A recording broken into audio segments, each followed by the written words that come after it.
one of the most powerful questions you could ask your team, yourself, is what should it be like? This question gives direction.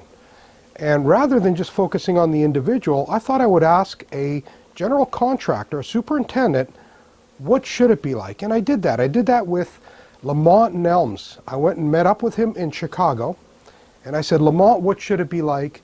And he says, it should be like the last job I was on. And I asked him to describe the last job he was on. And of course, this was the Alamo Dome renovations in preparation for the NCAA Men's Final Four Championship in San Antonio, Texas. This was a big renovation, and they had to prepare, and they had a timeline. Now, he described the process that every general contractor should go through, which, again, he just went on, is number one, bring the right team together.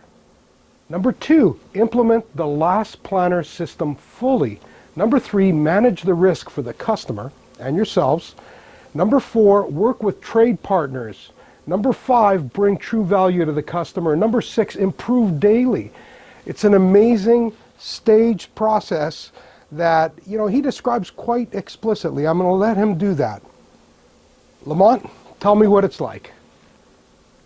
Through that project, we did a lot of learning together. It was one of our first full LPS full implementation projects.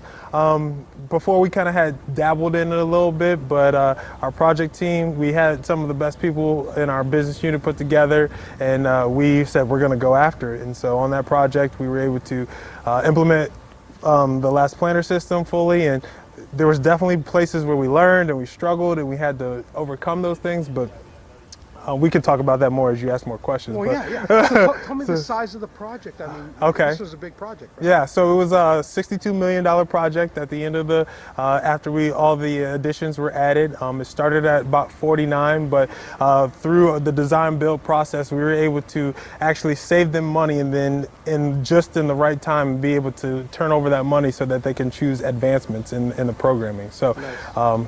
We were able to allow them to go, the original design called for them to go back with the original metal halide lights, which was out of date, but through the process and us making sure that we could manage the money, and as we got through different components of the design and say, okay, now that risk is behind us, now we're comfortable with turning this money over to the owner, and we were able to make allow our trade partners to help us get to an LED solution, which was forward thinking and being able to look at a facility that they can, you know, continue to get the NCAA wanting to come back time and time again to the event. Yep. So you use the term trade partners, and everybody kind of says subcontracts. Yeah. So tell me the strategy around using the term trade partners.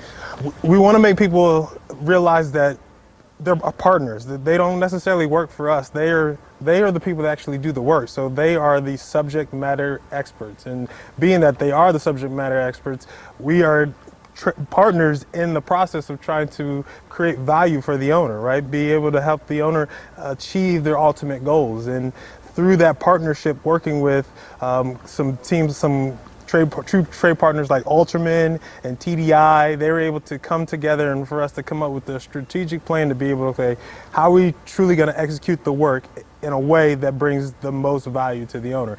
And we had to bring the owner into that conversation as well so that we could as Turner and they as well could understand what brought them true value.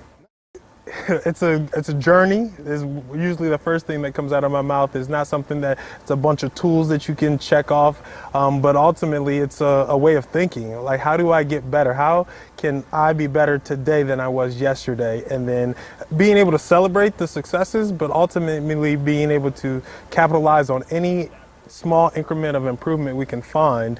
And there's the last planner system component of it, but I think lean as a whole is continuous improvement and how can I be better, both as an individual, as a job team, as a company. Like, how do we get better each and every day? Wow. Well, there you have it. Lamonte Nelms in Chicago talks to us about his 6 stages of what it should be like.